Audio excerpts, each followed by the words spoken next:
What is up, guys? Today we're gonna go over a quick video regarding the EOS R5 and the overheating issues in 2021. As we know, it started off pretty bad when the camera first came out, but now it's actually a really usable camera. So let's just get into it.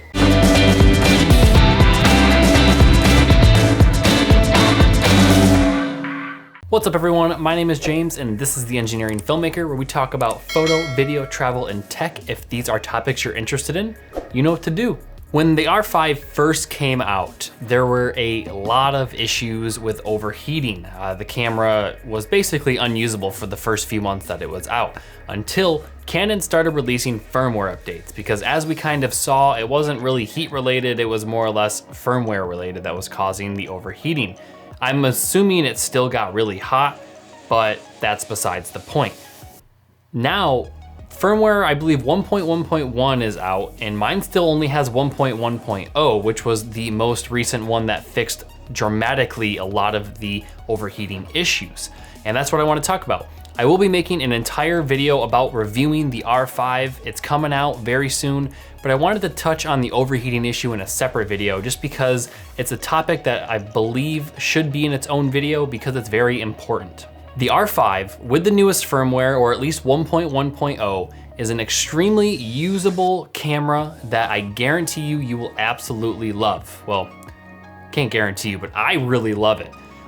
It still has its issues with overheating in specific scenarios. So I have shot about 14 weddings on the EOS R5 in 4K 60 and some shots throughout the day in 4K 120, and it didn't overheat at all. It maybe got down to 10 minutes on the timer at the very end of the day, but it didn't overheat, didn't give me a warning, and it didn't stop working. It was a very usable camera throughout all the days I used it. Now, if you're gonna be using it for an entire ceremony or the toast of a wedding, continuously recording, it first of all has a limit of 30 minutes in general, as well as it's my A cam. I use separate cameras for that. And if I were going to shoot them, I would probably use a different frame rate, like just 4K 24 and not 4K 60 to shoot the toast or ceremony, because that's not necessary.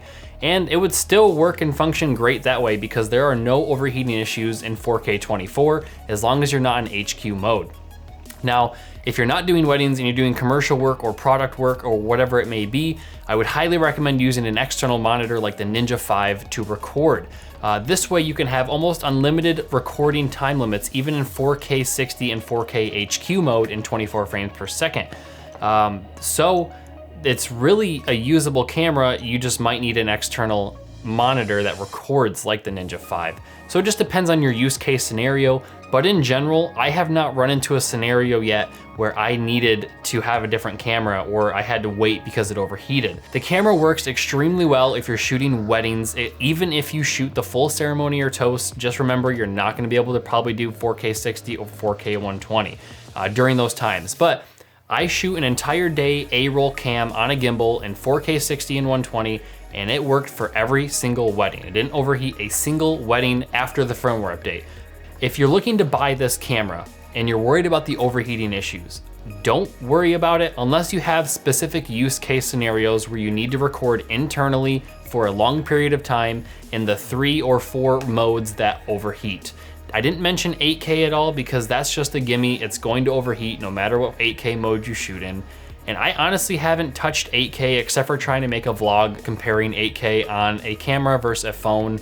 And that was the only use case scenario I had for it. If you're looking to buy it, I highly recommend this camera. I will be putting out a review very soon. I'll try to link it up here whenever it's up, but it's a phenomenal camera. It works very, very well. And obviously this is all for video mode only. I haven't tested it in photo shooting for long term. I've only shot a few photos here and there. So if you're looking for a photo review or overheating video, I cannot provide that at this moment. Still working on some testing. So I hope you liked this video. I hope you enjoyed.